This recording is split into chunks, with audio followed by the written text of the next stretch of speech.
Hello, let's continue with our chapter 6 of the book Oliver Twist by Charles Dickens. A confession. Mr. Bumble, the beadle, had almost given up hopes of finding a wife. When his eyes fell on Mrs. Corney, the matron of the workhouse, Mrs. Bumble also found her house, the furniture in it and the silver she owned attractive. He courted her, and to his great happiness, he found the widow very responsive. In fact, he went to tea at her place one day and summoned up the courage to kiss her. He was about to take further liberties when there was a knock at the door. He quickly broke away and affected to be examining the objects placed on the dresser. It was two old pauper women. Mrs. Corney, old Sally, the nurse is dying, and she wants to say something. She will say it only to you. Mrs. Corney hurried away, asking Mr. Bumble to stay till she returned. When she went up to Sally's bed, the old woman was muttering and mumbling. "What is it, Sally?" asked Mrs. Corney. "Tell them to go away," she whispered. "I will tell only you." After the two pauper women had exited the room very reluctantly, Sally gestured Mrs. Corney to come closer. "I did something very bad," she mumbled. "Now I am dying. I am afraid I will go to hell for it. I want to confess. You remember about 10 years ago a woman who was brought in off the streets. She gave birth to a boy and died." Yes, said Mrs. Corney impatiently. "What of it?" "The boy was named Oliver Twist. Every time I set eyes on him, I would be racked with guilt at what I had done, the poor mite." What? What did you do, old Sally?" said Mrs. Corney sharply. Hush, said the old woman in a surprisingly strong voice.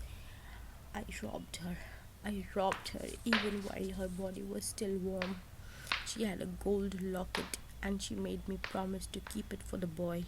She said she would be better looked after it if I showed it to the workhouse officials. They could have taken back to her family. He wouldn't have to grow up an orphan. She fell to mumbling again. Mrs. Corney nudged her arm. "Well?" "I broke the promise I made. I stole it. I broke the promise I made, and now I cannot rest till I have told someone." "Where is it, Sally? Where is the locket?" said Mrs. Corney eagerly. It is. The old nurse fell back on her pillow, dead. Looked at Sally furiously. She had been called out of a cozy chat with Mr. Bumble for nothing. Then she noticed that the old woman's fist was closed over something. She pressed it open. There was a scrap of paper clutched in it, which Mrs. Corney stowed away in her pocket. When she returned to her rooms, Mr. Bumble was still there. He had made an inventory of all the things in Mrs. Corney's house and was well satisfied that she would make him a good wife. So when she collapsed in an armchair and proceeded to fan herself, he sat down beside her and solicitously asked if he could do anything. "You seem very upset, Mrs. Corney," he said. "Can I give you a drop of something to revive you?" "Old Sally died, and what a scene she made," sighed Mrs. Corney. By and by, Mr. Bumble cozied up to Mrs. Corney and made bold to embrace her. He kissed her nose and said, "I will be made master of the workhouse soon, my love. Just imagine both of us in charge of the place. What a joining of hearts and enterprises." Mrs. Corney laid her head on his chest and sighed. "One little word, Mrs. Corney, just one little word," urged Mrs. Bumble. Yes, breathed out the matron. For a few moments the beadle was suffused with happiness. He saw visions of his own power lording it over the workhouse, with an acquaintance's wife by his side following his career. Sikes and Crackit legged it over the fields, with Oliver slung over Sikes' shoulder. They could hear the sounds of the men running after them and the barking of the neighborhood dogs, which had been roused by the fire bell. Sikes knelt down to catch his breath. Crackit, in the meanwhile, had decided to make a getaway and was already ahead when Sykes ordered him to stop. "Come back, you lily-livered hound!" shouted Sykes. Crackit was afraid that would pump a bullet in him, so he came back, dragging his feet. "You had better abandon the boy and show a pair of clean heels," he said, panting. "The dogs will be upon us in a minute." He took off without a backward glance. Sykes turned back and saw that the pursuers were in sight. He threw Oliver into a ditch and covered him with a cape. Then he took the hedge in front of him in a bound and was gone. The men who were following paused to take stock. They could not see the thieves. It was very cold and misty, and close to 3 in the morning. The thought of a warm bed was welcoming. Nothing had been stolen, and possibly he wondered the boy would eventually be caught. So they went back to the house. Oliver lay in the ditch for a long time. Morning came and heavy rain fell, and still he remained unconscious. The rain stopped, and with a low cry of pain he awoke. His arms lay heavy and useless at his side, and the coat was drenched with blood. Something inside him told that he would die if he stayed where he was, so he tried to stand up. He felt the world go round and sank to the ground. He tried again, and this time he steadied himself. He took a few faltering steps on a path that led to a gate. Beyond the gate he could see a house that looked familiar. Then it hit him. It was the house they came to rob. Fear overcame Oliver, and he stood there swaying. A dark mist threatened to overpower him. He thought that he had no other choice but to seek help at the house. He pushed the garden gate, opened it with an effort, staggered to the portico, and fell against the door. He knocked thereby and lay there spent. Inside the house, Giles the butler and Brittles the handyman, the 2 men who had surprised the burglars, were sitting by the fire and warming themselves. They were holding cups of tea and talking about the unsuccessful burglary and expounding on their brave roles in it to the cook and housemaid when they heard the knock. They jumped and their cups clattered in their saucers. "Someone's knocking," said Giles. "Open the door, Brittles. I'll be close behind you." Brittles opened the door cautiously and found Oliver laying on the steps. "It's a boy," he said. He then looked at him closely. "Wait, it's the boy who Mr. Giles shot." "Miss," howled Giles excitedly. "We have the robber, miss. Come down quickly." They carried Oliver into the kitchen in case he died before he could be arrested and hanged. "Wait a minute, Giles, I'm coming," said a soft voice from the stairs. A girl of about 17 appeared, slim and graceful. It seemed as if God had particularly benevolent up when he created her. She had an angelic face with large deep blue eyes that shone with intelligence. Her hair was braided and drawn back from her broad, smooth forehead. Her smile was so loving and kind that it was like a ray of sunshine in the gloom. "Is he badly hurt?" "Yes, Miss Robe," said Giles. "He's almost dying." "Oh no. Wait, let me ask Aunt." The girl reappeared. "She says to bring the poor fellow upstairs and put him in Giles' room. Be gentle, Giles. Brittles, saddle up the fastest horse and gallop to Chertsey. Fetch Mr. Losburn, the surgeon." The surgeon came, and he was with Oliver for a long time. When he finally saw the 2 ladies, he asked if they would like to see the thief. Both of them were hesitant, but then agreed.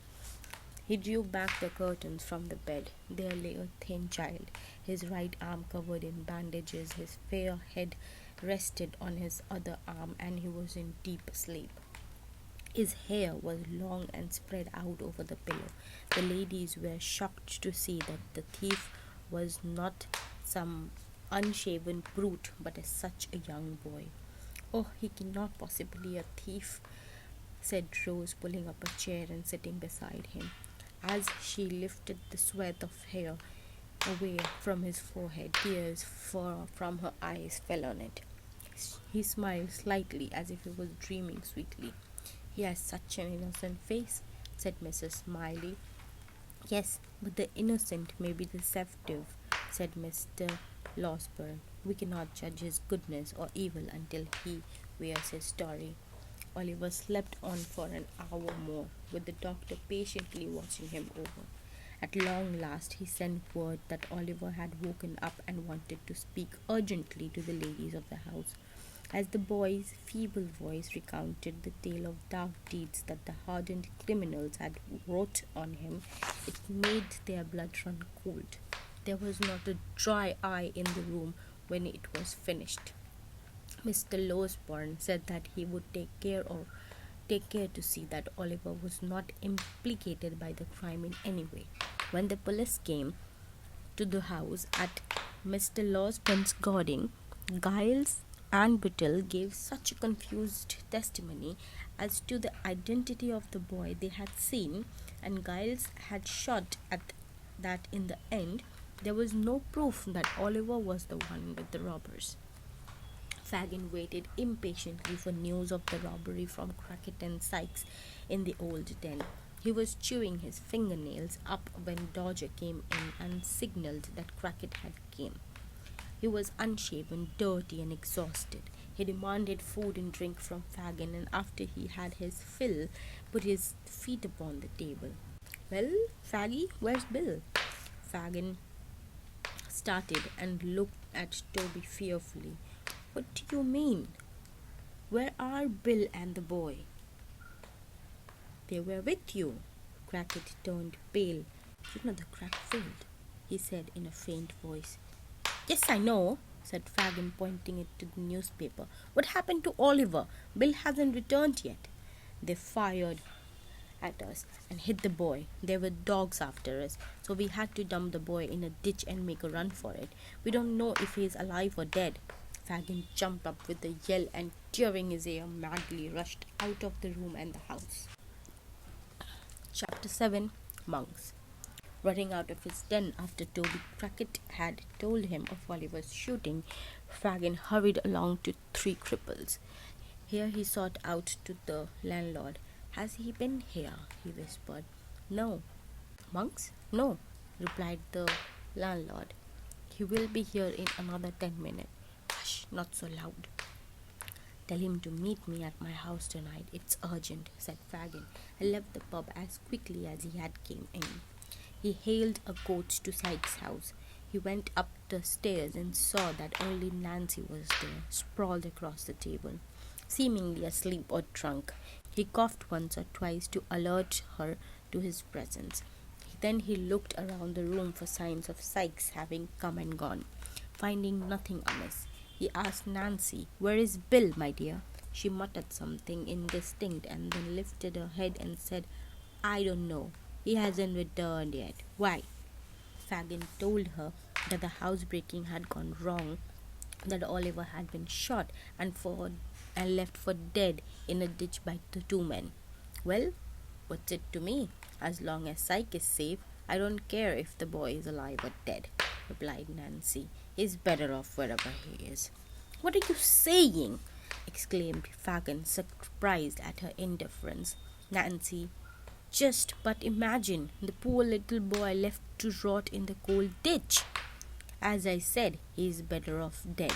I am glad if it's over. I could not bear to have him around me. The sight of him turns me against myself and all of you," said Nancy. "Bah!" said Fagin scornfully. "Are you drunk?" "Yes, you would like me to be, wouldn't you, Fagin?" she said bitterly. "Except when it doesn't suit you, as now." She saw his face turned livid with anger. "Oh, my humor doesn't amuse you, does it?" "No, it doesn't," spat out the Jew. "If Spikes doesn't return the boy to me or he crosses me in some way, you know that one word from me will hang him. He had better be careful how he deals with me." "Why, what's this?" asked the girl, astonished. "Sykes is 10 times better than Crackit, and you know it. He has done many jobs for you and will do many in future. What you have against him?" "That boy!" spluttered the Jew in rage. "That boy Oliver is worth hundreds of pounds to me. Am I to lose what chance threw in my way because of Ruffin's Syke? Am I—" Where Fagin stopped aware that he was giving away too much information. He fell silent and his eyes became hooded. Nancy don't mind me, my dear, he said. Tell Syke to come and see me when he returns, that all. Then he got up to go. As he went down the stairs, Nancy's head fell back upon the table, and she seemed to lapse once more into the stupor. It was nearly midnight. The Jew returned to his den and was unlocking the door when a shadow detached itself from the darkness and came behind him. Fagin, a voice whispered in his ear. Where the devil were you? I have been hanging around here for 2 hours. Is that? Said the Jew, turning around. Yes, replied the tall stranger. I have been out. I have been out on your business, said Fagin in a whisper. Come in. It's not safe to talk outside. They went into the passage. Fagin went downstairs to the kitchen to check that the boys and Crackit were asleep and locked them in. Then, candle in hand, he led Monks, for that was who he was, to an empty room up the stairs. He put the candle down on the floor outside the room and kept the door open a crack. And here the two sat, their heads close together. They spoke in whispers for some time. You planned it badly, Fagin, said Monks. You should have kept him here with the boys and made him a pickpocket. Haven't you done it dozens of times before? If you had had the patience, in a year you could have had him convicted and even sent out of the country. Hush, lower your voice. What purpose would that have served, eh? The deal should benefit both of us. He would have been useful to me in my trade, but what could I do? I had no hold over him. I had nothing to frighten him with, like with other boys. He was hard to train. Yes, replied Monks with a scowl. Otherwise he would have become a thief long ago. What could I do? Send him out again with Charlie and Dodger? You saw how that turned out. We were all in fear of being arrested. That was not my doing. No, but it was good it happened. Otherwise you would have not set eyes upon him and recognized him for who he was. Then I set the girl to kidnap him, and now she has formed a liking for the boy. Get rid of her then. Oh, that's not so easy now, Monks, replied the Jew with a smile. It's not our way. Besides, once the boy hardens, she will be less inclined to like him. You want him made a thief. I will do it. I will do it now, if he's still alive. But if he's dead, it's not my fault if he is, said Monks with a frightened look on his face. I had no hand in it, and you can't prove otherwise. If someone shot him, I was not the reason. Do you hear me? What's that? Monk suddenly broke off, pointing to the wall in front of them. What is it? Cried Fagin, jumping up with a curse. I saw the shadow of a woman on the wall, in a bonnet and cloak. She was bending forward to listen. Where? Said Fagin, throwing open the door. The candle flame fluttered in a gust of air caused by the opening of the door, but there was no one there. Fagin and Monk searched innocently, but there had been someone. That person has vanished. Pooh! It must have been your fancy. You are overwrought, said Fagin. Well, it's almost 1 o'clock. I must be going, said Monks. For the second time in his short life, Oliver basked in the warmth and love of strangers who soon became his dearest friends. He had never known such a calm and happiness. Long weeks passed before he healed and regained strength, but they were peaceful weeks. He grew to adore Rose Miley, finding an echo of his own sensitivity and generosity of spirit in the girl. There was no task too big that he would not do for her. The first thing he did when he was well was to request Mr. Lesburn and Rose to take him to Pentonville. But the house was locked, and the neighbor said that Mr. Brownlow had sold off everything and gone to the West Indies for 6 weeks with Mr. Grimwig and Mrs. Bedwin. Oliver was deeply disappointed because he knew he had broken their hearts and wanted to make amends. A week later, the Mileys decided to shut the house and repair to the country for the spring and summer. Oliver's delight knew no bounds. He would ramble in the woods for hours, picking wild flowers to arrange in the vase all over the house.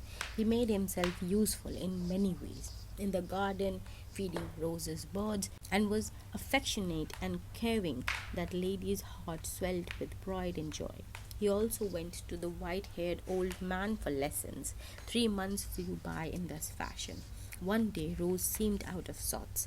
She sat down at the piano, played a sad tune, and then suddenly burst into tears. "Why, Rose, my child, what is wrong?" asked Mrs. Smiley. "I don't know, Aunt," said Rose. "I don't feel very well." Her face was marble white, and soon she was in the first stages of a high and dangerous fever.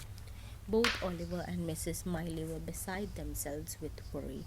Mrs. Smiley wrung her hands and said she could not lose Rose, while Oliver consoled her, saying that she would get better.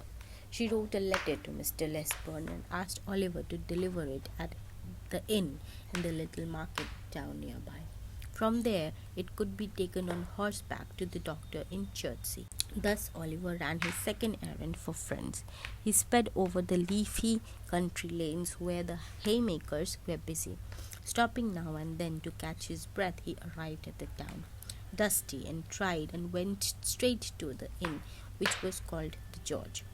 Here he aroused the postboy, and soon the letter was on its way. As Oliver was going out of the inn, he bumped into a tall man wearing a cloak. The man cursed and then looked at Oliver with wild, dark eyes. "What the devil is this?" he asked with a scowl. "Where did you turn up from, you imp?"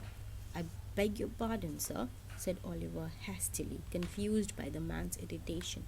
"I was in a hurry to get home and didn't see you."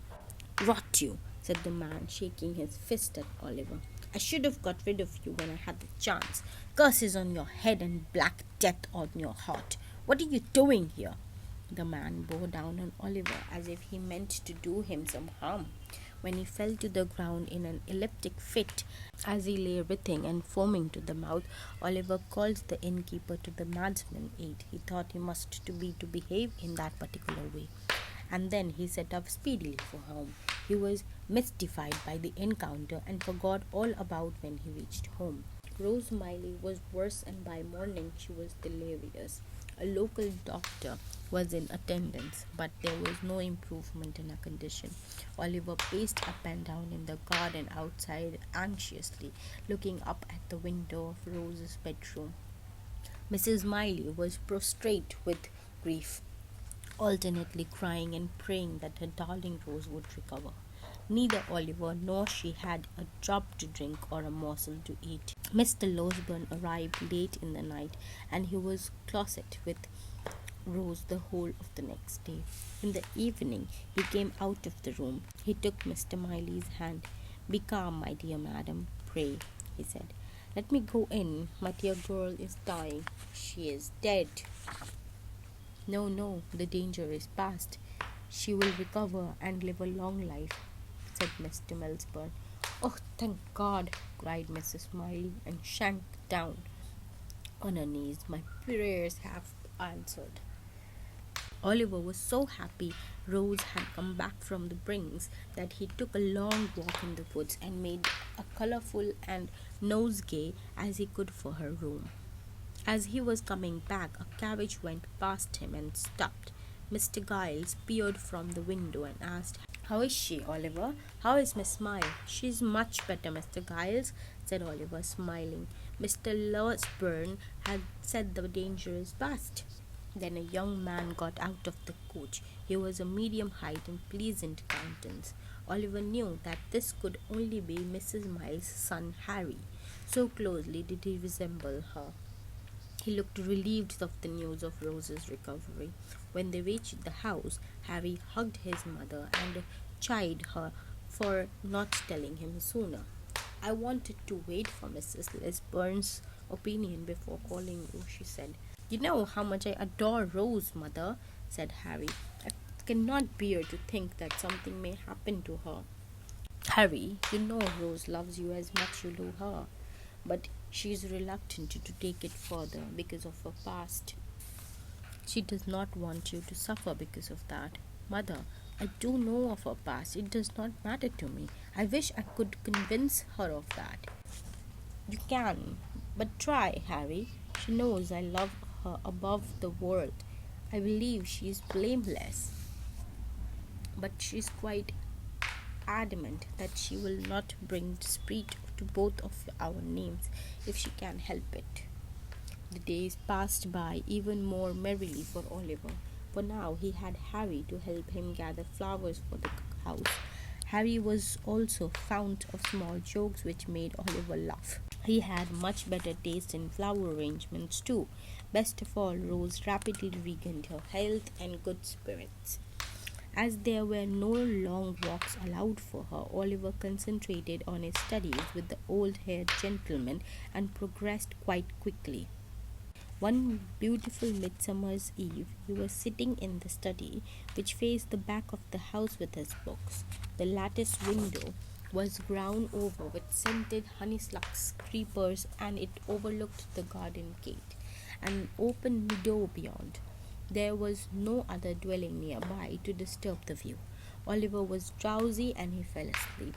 It was the kind of sleep where he was aware he was in the room and could he smell the honeybugs. Suddenly, the scene changed. With the start of terror, he thought he was back in Fagin's den. The vile old man was pointing to him and saying something to another man crouching next to him. Yes, now come away, dear. It is him, to be sure. Him?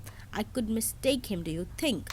The man scowling. Even if he were an unmarked grave, I would know he was in there, under the earth.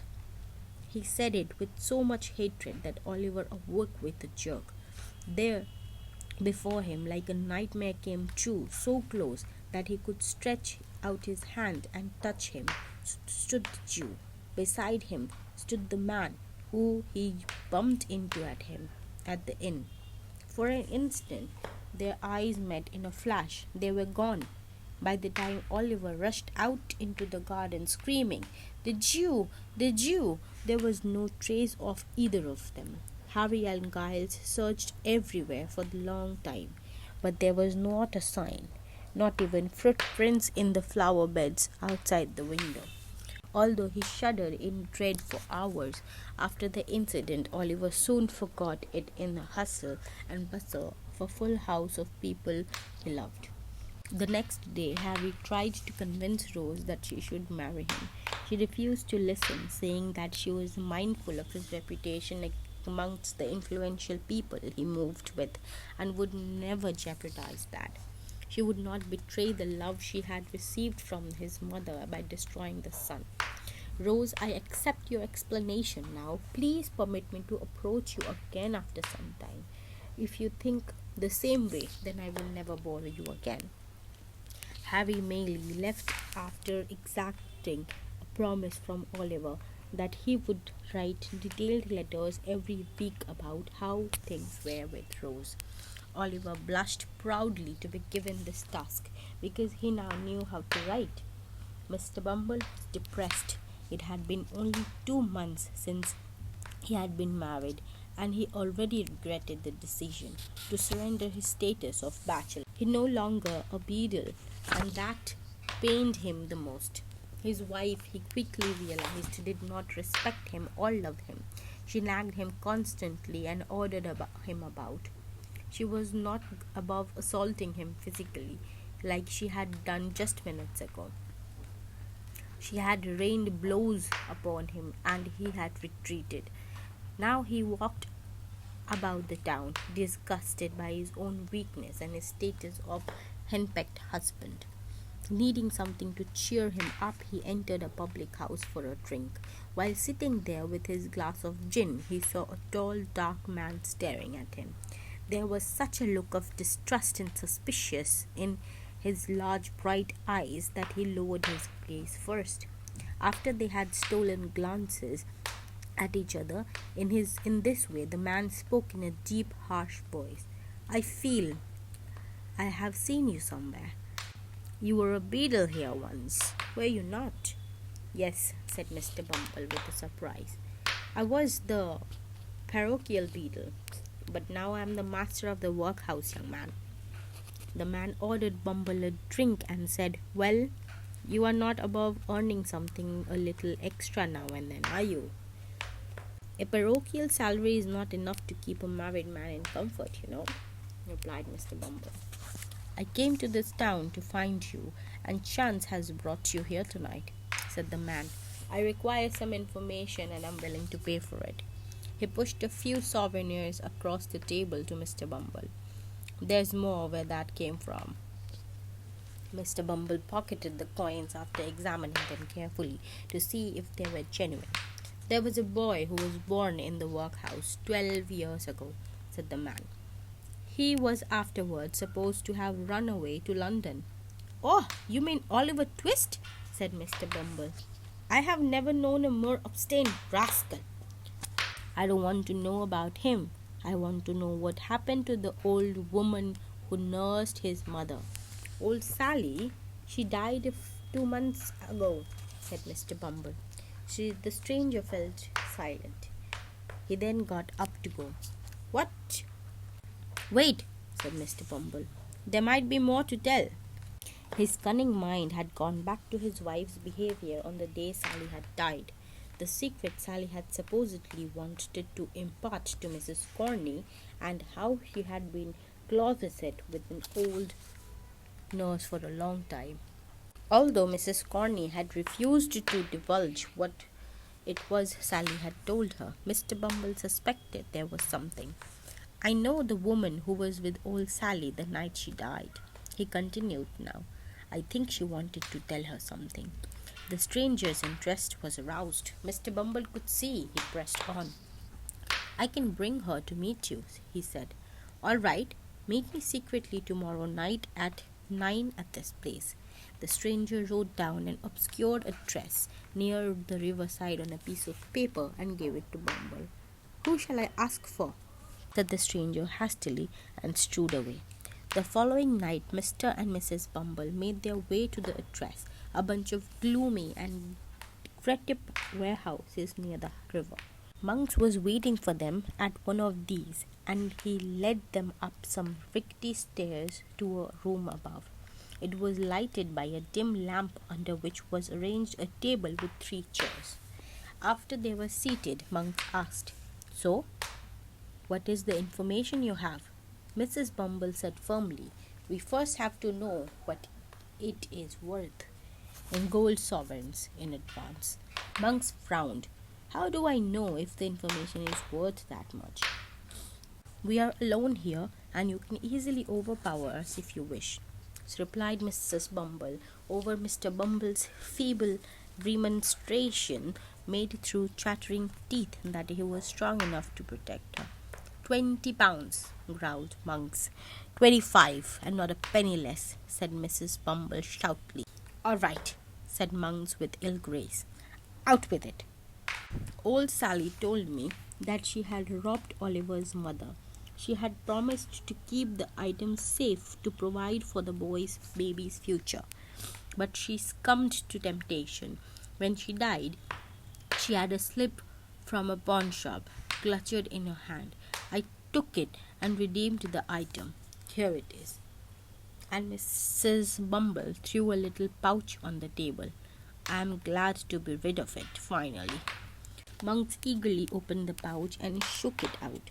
There was a gold locket with 2 strands of hair in it, and a gold wedding band with the name Agnes graved on it, with a blank left for the surname.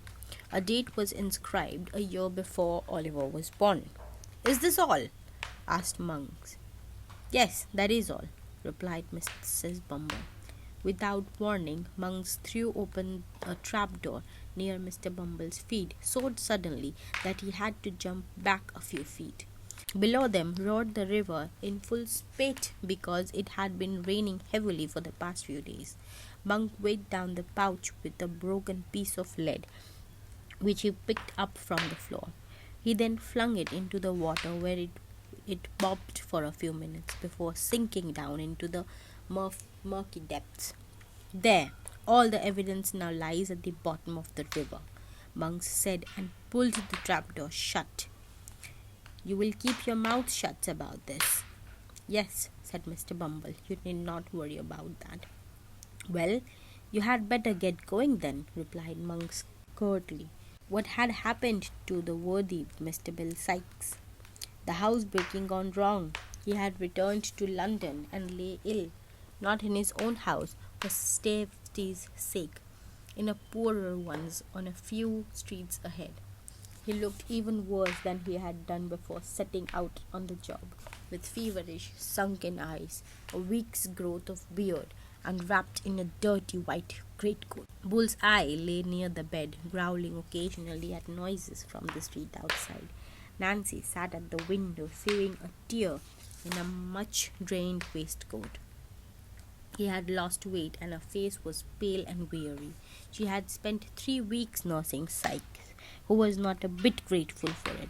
Instead, he cursed her continuously and rained her with blows when he thought she was being slow in attending to him. They heard the sound of footsteps on the stairs, and Fagin, Charlie, and Dodger entered, bearing food and drink. Bill was annoyed that the Jew had not come to see him ever since he returned from the failed job at Chertsey.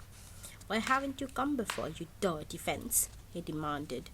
I was out of London, dear, on urgent business, replied Fagin. Look what fine things we have spent our meagre money on for you, Bill. As Charlie lay out the eatables and poured out the drinks, Sikes' mood changed. He drank 2 or 3 glasses of liquor rapidly. You have to give me money, Fagin, he said. I'm down and out. I don't have much on me, Bill, said Fagin humbly. You know, times have been difficult. Then you must have lots at home, said Sikes. Go and fetch me £5. Lots, exclaimed Fagin. I haven't so much as you would think. I am sure you have enough, so much it would take you a long time to count, rejoined Sikes. Now go get some for me, or I will come and take it myself. Send Nancy, Bill, said Fagin. I can spare £3. Nancy put on her cloak and bonnet, glad to get away from the housebreaker for some time. On reaching Fagin's den, they found Toby Crackit and another thief called Tom Chitling playing cards. Seeing Fagin and Nancy, Crackit gave them a grin, swept away winnings up, and went out. Chitling followed. Fagin told the boys that it was the time they went to work. Nancy sat at the table, while Jew said that he would give her the money and turned to the cupboard. A knock was heard downstairs, and then a man's voice asked Fagin was there. Immediately Nancy threw off her bonnet and cloak and pushed them under the table, saying it was too hot. Fagin, who was irritated at the interruption, did not notice what she did. Oh, it's a man. I called for some business. Don't mind him, Nancy, he said.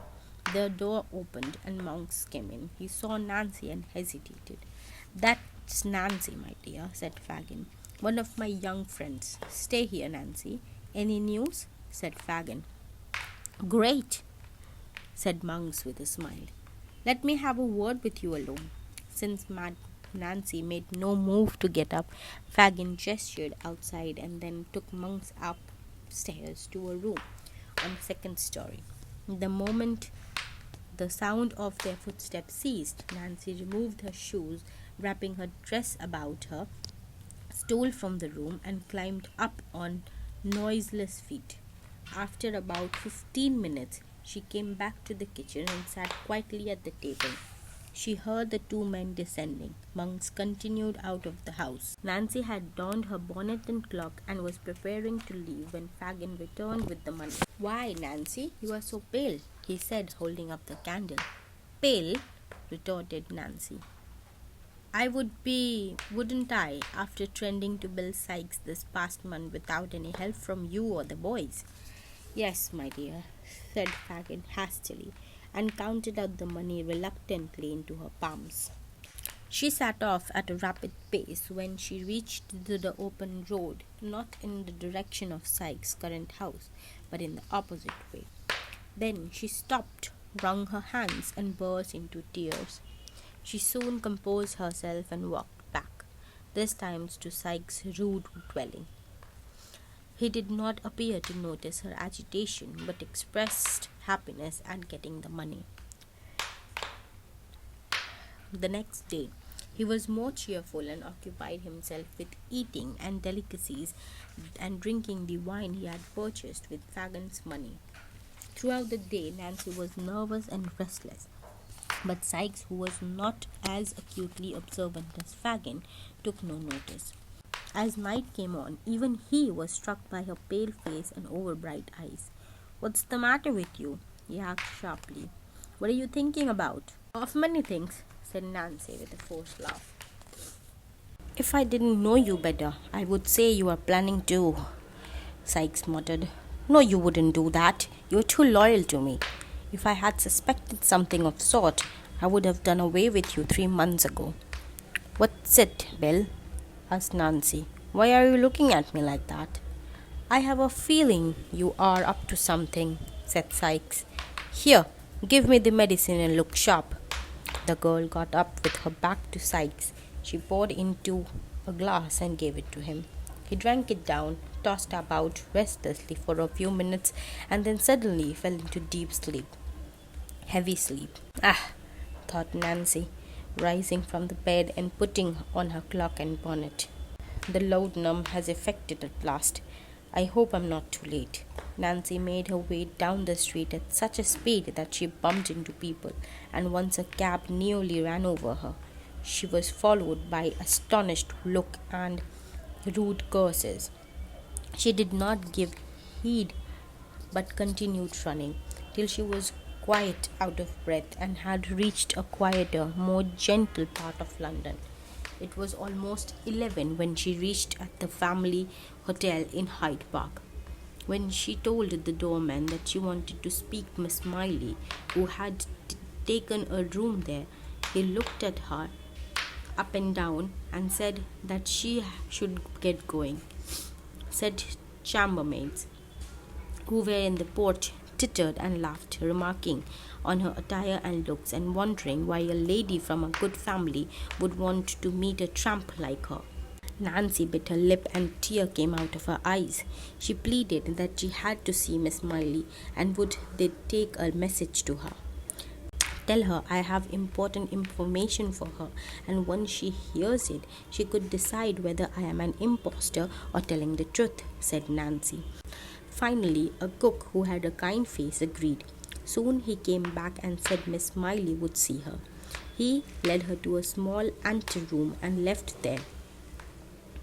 From the lowest to the highest, everyone has some pride, and this reasserted itself in Nancy, whose heart had quailed at the jibes of the hotel staff. When Rose Miley entered, Nancy saw a slight, beautiful girl. "It is hard to get to see you," said Nancy with affected hauteur. "If I had become annoyed and had gone away, you would have lost valuable information." "I am very sorry if someone has treated you harshly," said the girl in a soft, sweet voice. "Come, tell me what is the matter." Her kind words were Nancy's undoing. "Oh, lady," said Nancy, clasping her hands before her and bursting into tears. "If there were many more like you in this world, there would be fewer like me." "Hush, don't cry, my dear," said Rose. "If you are in need, I will help you. Never fear. Sit down and tell me what is it that ails you." "Dear lady," said Nancy, "let me stand, and do not speak to me so kindly till you know who I am." "Is the door shut?" "Yes," said Rose. "Why?" "Because I am about to put my life and others' lives in your hand," said Nancy. "I am the girl who dragged Oliver back to old Fagin's when he was on the way to the bookshop from Pentonville." "What? You?" exclaimed Rose, recoiling. "Yes, it was me. I who have never known anything except for the company of thieves since the time I was knee-high. I am aware I am that wretched creature who even poor women shrink when I pass them on crowded pavement." "What horror is this?" cried Rose, falling back a little. Yes, my lady. Thank God that you had people to take care of you when you were a little child, and have never known cold and hunger. The dirty alley and overflowing gutter were my cradle, and there will be my grave. Oh, I pity you, my dear, cried Rose, tears springing to her eyes. It breaks my heart to listen to you. May God bless you for your goodness, lady. If those whom I live with knew I was here, they would murder me. I have come this far to tell you what I have overheard. Do you know the man named Monks? No, replied Rose. Well, he knows you. He knew you were here and mentioned this hotel. I listened to a conversation between him and Fagin twice. The first time he was just after a robbery in which Oliver was put into your house. Monks told Fagin that he had initially seen Oliver with Charlie and Dodger. He said he knew him at once as someone he had been searching for. He offered Fagin hundreds of pounds if he kidnapped Oliver and more if he turned him into a thief. He then caught my shadow on the wall so I couldn't listen anymore. I didn't know the reason till last night. What's the reason? Asked Rose. Last night, Monk's words were, so the only proof of Oliver's identity lie in the bottom of the river and the old woman that nursed his mother in the grave. After he and Fagin had laughed over this success, Monks said that although he had the young devil's money safely now, he would rather have got it the other way. He said that it would have been a better game if he could have brought his father's boast in his will to naught by making sure that Oliver was thrown into the prison, and even better if Oliver had been eventually hanged or transported for life. What is this? Said Rose. What did he mean by all this? It is exactly the words I heard him speak, lady. Then, with much swearing, he said if he could have murdered Oliver without putting his own neck in danger, he would have done it. That he would hound him all through his life and would see to it that Oliver was brought down if he ever so much as came up in his life. Oh Lord, what are these terrible things I am hearing? Said Rose in a faint voice. In the end, he told Fagin, I will lay such cunning traps, Fagin, as such even you could have never thought for my young brother Oliver. His brother? Cried Rose. Yes, said Nancy, glancing around uneasily. She dreaded that Sikes might have woken up and come after her. He also mentioned you and the older lady and said it was some evil destiny that had brought Oliver straight to you. He said you would give hundreds of thousands of pounds to know who Oliver was. And now I have to leave, lady, and go back to a man who is brutal when he is aroused to anger. It is already very late. I have put myself in great jeopardy. No, you cannot go back to those evil people, begged Rose. Stay, I know of a kind gentleman who would have taken you to a safe place in an instant. You can redeem your life even now. Lady, I have to go back. I cannot leave him through he ill-treats and abuses me. I love him after my own fashion. I don't know why. In that I am just like other women of my kind. You can be saved, said Rose. You don't have to live with this desperate man. No, I cannot leave him, even though I know I will one day die by his hand, said Nancy. I could not be his death. If I told others what I have told you, it would lead to him and others being captured. He would be hanged because he has been cold-blooded and cruel. But of what use is this information you have given me? How can I contact you again? I will not ask where you live, nor have you watched or followed. Just tell me, how can we meet again? You must promise to come by yourself or with one other person whom you trust. I will be on the London Bridge every night between 11 and 12. Goodbye, lady, and bless you for your kind words to one such as me. Weeping bitterly, Nancy fled back to Sikes, while Rose sank into the chair to think over all she had learned.